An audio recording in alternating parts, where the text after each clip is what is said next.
What's up, ladies and gentlemen of that humble internet? My name is Ryan, aka the Ryan Man, and it's a lazy day, which means I don't feel like putting my webcam on. I got a lot of other crap I'm going to have to do before I go to bed and then wake up and do more crap. So, we've got a lot of stuff to get through. Last time that we were here, I forget what we were doing. Something about lunch and science. Oh, well, what could possibly go wrong?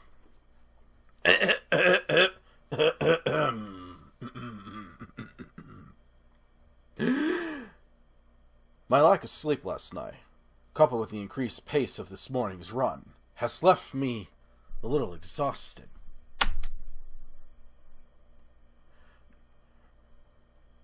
Now the space bar's working? My fucking left hand again instinctively went for the spacebar anyway. Oh, okay. We're gonna roll with it. Despite that, I found myself skipping the stairs up to the roof. There's a thrill of excitement now, in addition to the pleasure one gets from eating lunch with one's friends. True, both Emmy and Ren are still my friends, but... Well, Emmy... It has become more than that now. Rin is back in her usual spot on the roof, almost as if she'd never been absent. Feeling better, I take it. A raised eyebrow is my reward for speaking. Better than what? Better than you felt yesterday. Rin gives my question some serious thought.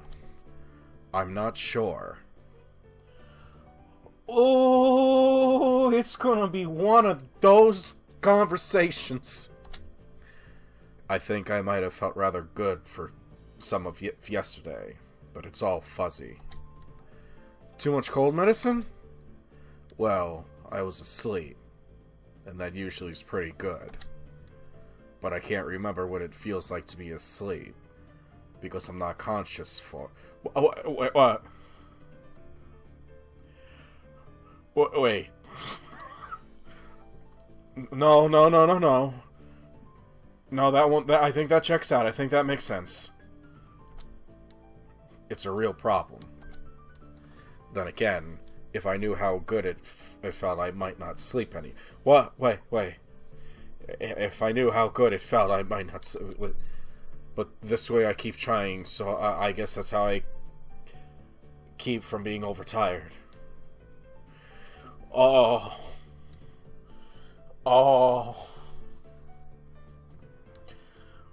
my brain. It's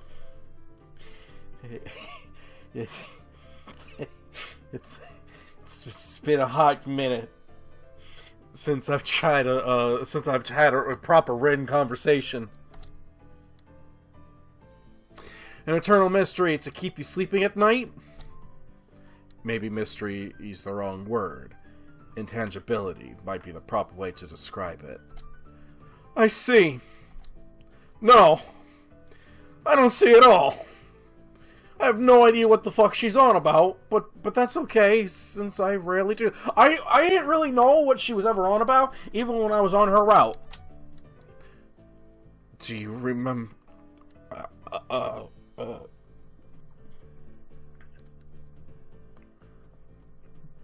Do you...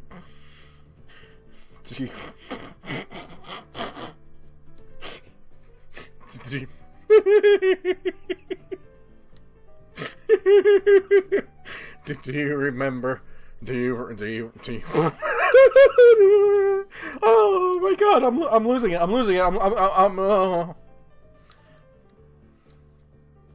I need to think of another question. I need to think of something else to bring my brain back from this. Okay, what do I got? Well, I need a question to ground myself. Alright. Are hot dogs technically tacos?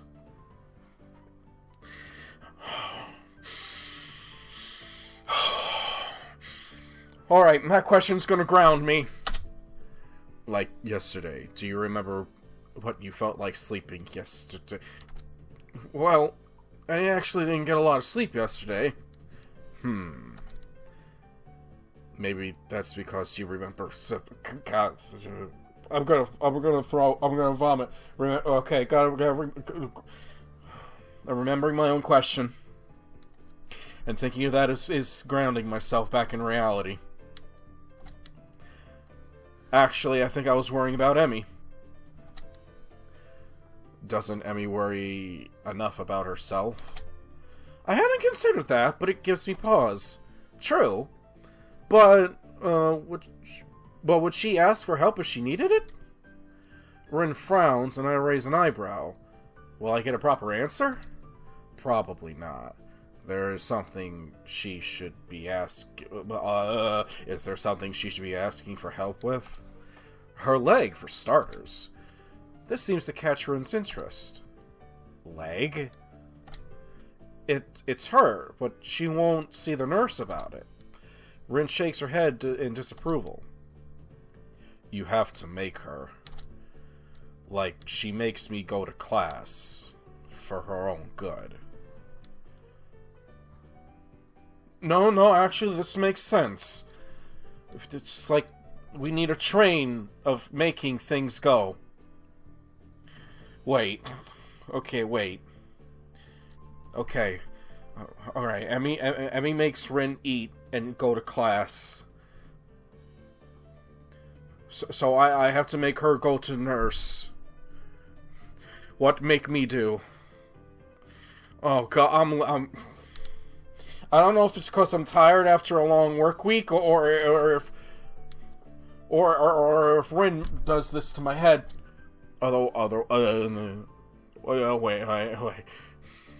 Otherwise she could lose her legs again. And that's just too weird. Losing things twice. Especially if you don't find them again to begin with. Unless prosthetics are the same thing as finding something. But that's a different kind of lost, isn't it? I think so! I wonder. Wonder what? I never... Oh god. I need other voices. I need other parts of conversation. Emmy seems to have snuck up on Rin and me. Rin and I. Though Rin doesn't seem especially surprised. Which is itself unsurprising. I suppose. Rin manages to sit herself upright quite expertly, throwing her upper body forward and using her momentum to right herself. Your leg, how's it feel? This earns me a frown and a bit of a glare. It's okay, I think. Not worth worrying about. Tell that to the nurse. He's quite insistent that you visit him, you know. Emmy pouts like I've just told her she's been grounded. He worries too much. It's not a big deal, just a little soreness. I tried to resist rolling my eyes in exasperation. If it's nothing, then you should have no problem seeing him, right? Emmy narrows her eyes suspiciously. Did he put you up to this? That fucker! Well, maybe, a little. But that's not the point. I'd have reminded you to see him anyway. It would be terrible to see you really hurt and not do anything about it. That would make it worse, and I really don't want to see you hurt, you know. Call me crazy, but I kind of prefer to see you happy and healthy. You fucking twat. With each statement, Emmy's frown fades a little more, until eventually she's grinning, albeit a little shyly. Well, if you're going to put it that way, then I guess I'll have to see him. Otherwise, you'll keep worrying, and then I'll never hear the end of it, right? That's right. I'll keep bugging you about it, and that might put a damper on our dates. How's the food, Sal? No, God, wait! I have to do Sal mimicking Emmy without being Emmy mimicking me. Oh God, how do I do this without puking out my dinner?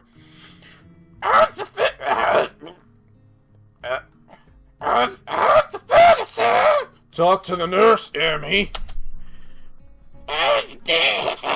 Talk to the nurse, Emmy. I think I'm ready to go home. Talk to the nurse, Emmy. Yeah, that's what we need when we're making love. Thoughts of Jamaican doctors that are really Japanese. See, it doesn't work that well. Emmy giggles at my high-pitched rendition of her own voice and gives me an affectionate shove. My voice isn't that high, jerk! I thought it was pretty accurate. Thank you, Rin! Emmy and I stare at Rin for a while before I burst into laughter.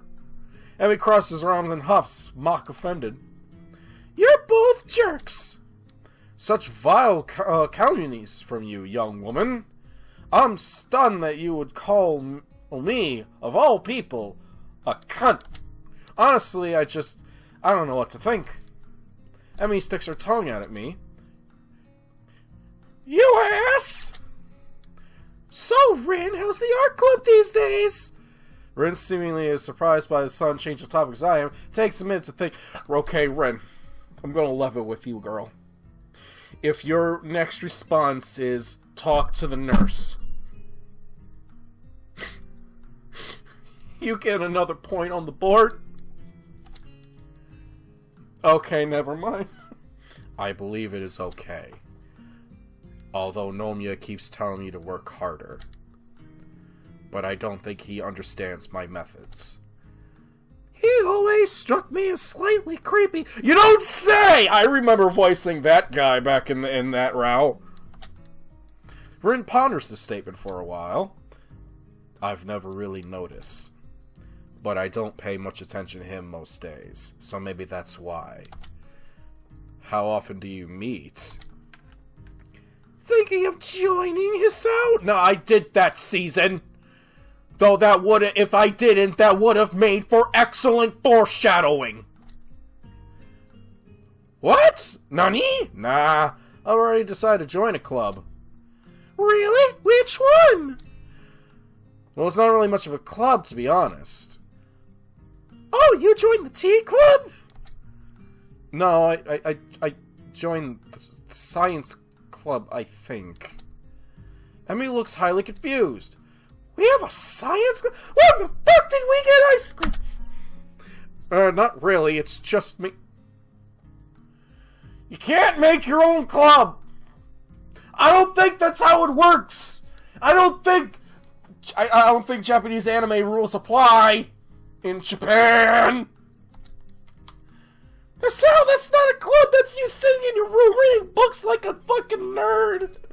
No! I mean, it's just me and Watto. That's worse! I'm just the only student so far. Watto? Really? A thought strikes her. Oh, is that what you were talking about yesterday? Your meeting with Watto? Oh god, I skipped through that! That was actually real new dialogue! Oh.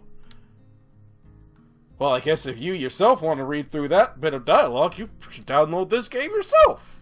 You should! It's a very good game!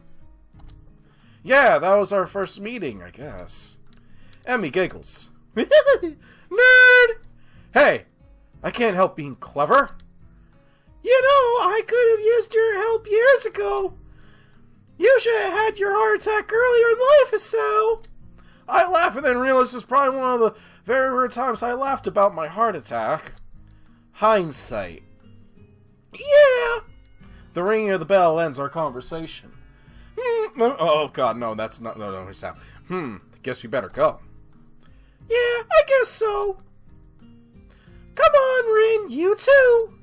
Rin has apparently begun to doze off, so Emmy gives her a sharp bump. I almost had it. Sorry, but you need to go to class. I disagree, but maybe if I nap in class, I'll get it this time. Good luck with that. Changing location is sometimes helpful for that kind of thing. Neither Emmy or I bother asking what it. No, Ryan, don't do it! No!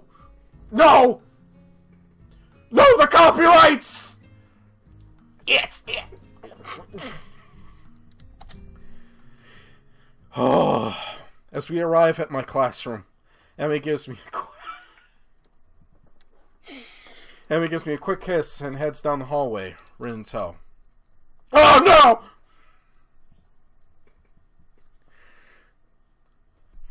Oh, I turn into the classroom to meet by the duo, Shizune and Misha. Speaking of foreshadowing, what is essentially the finale of this entire series, and that's dating these two.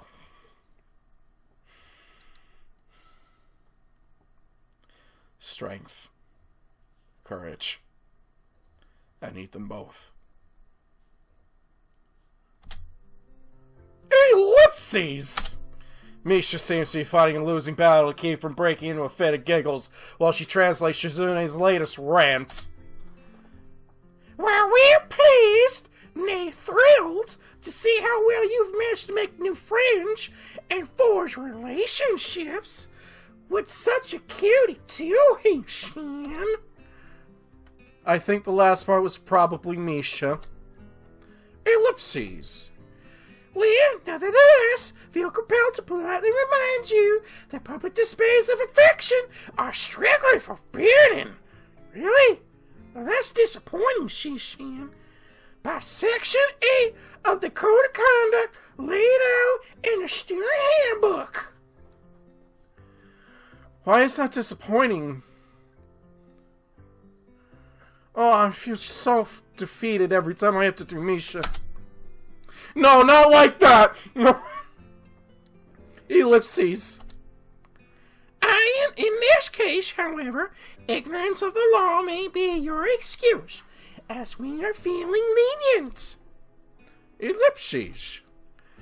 And the paperwork required to punish the both of you would only add to the already mountainous volume of work which confronts us, the sole members of the student council. And besides, you two are adorable together. Ellipses. Therefore, consider this a formal warning, and please refrain from such displays in the future. At least when Shishan can see you, Hishan. This whole spiel is so apparently ridiculous that I can't help but reply in the same pompous manner. Well, I for one feel enlightened. I apologize profusely for my rash actions and will strive to contain my basier impulses, which I fear impel me towards such inappropriate displays of public affection. And it's hardly my wish to burden an already overworked student council with such parental manners. Why is my voice changing? And I will do my best to make your lives easier in this matter in the future. At least when Shizune is watching. Unless she's into that. This last line is delivered with a wink to Misha, who finally loses control of her bout laughter. Well said, Hishan. Chuckling a little myself, we enter the classroom. Class is uneventful, and after the final bell rings, I find myself alone with Mato again. So, it looks like we've all assembled for the second meeting of the Science Club! Or is it the first? What do you think? Should we count yesterday as a meeting? Well, we did form the club yesterday, didn't we? That seems like club business, so we could safely call yesterday a meeting. Mato smiles in his usual stilted and awkward way. I wonder if the muscles in his face are just not shaped correctly. Finally! Someone else with this problem! Oh! I can't smile! You don't understand how hard that is for me. When you have resting bastard face, resting scowl face. That's all I've got. You really...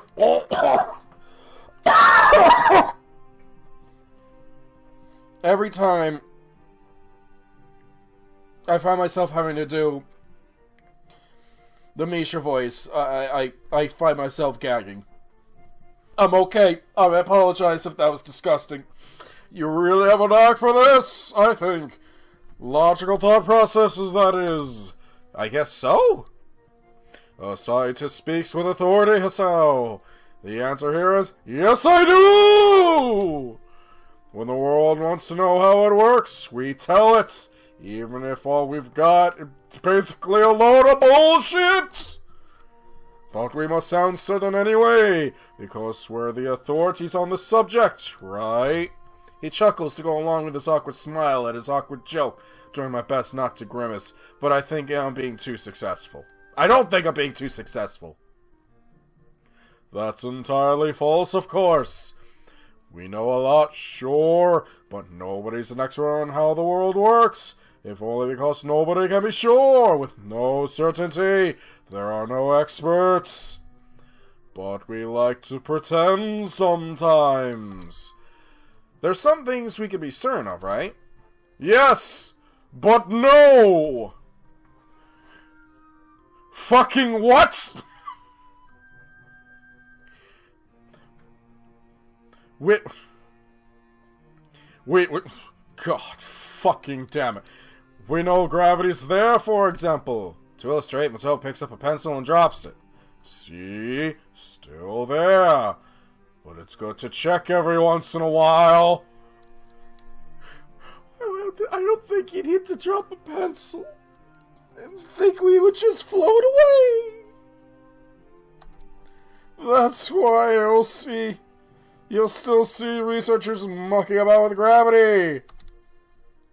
We're pretty sure we know how it works, but there's always a chance that something isn't how we think it is. I ran out of breath. So you check, and check, and check. That's science in a nutshell, so! The whole time I've listened, feeling rather spellbound, Mateo seems to be really passionate about this stuff, I think. It's hard to tell sometimes. Alright, then how about this? How we will start every meeting of the Science Club, we will fucking drop something. A pencil, a book, bodies. I did not click anything.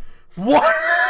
How the world works, how humans work, how the universe works. All these questions to be answered next time! I know there's more, but that's too perfect of a goddamn time to fucking end an episode. Oh god. I'm gonna do it. I'm doing it next time!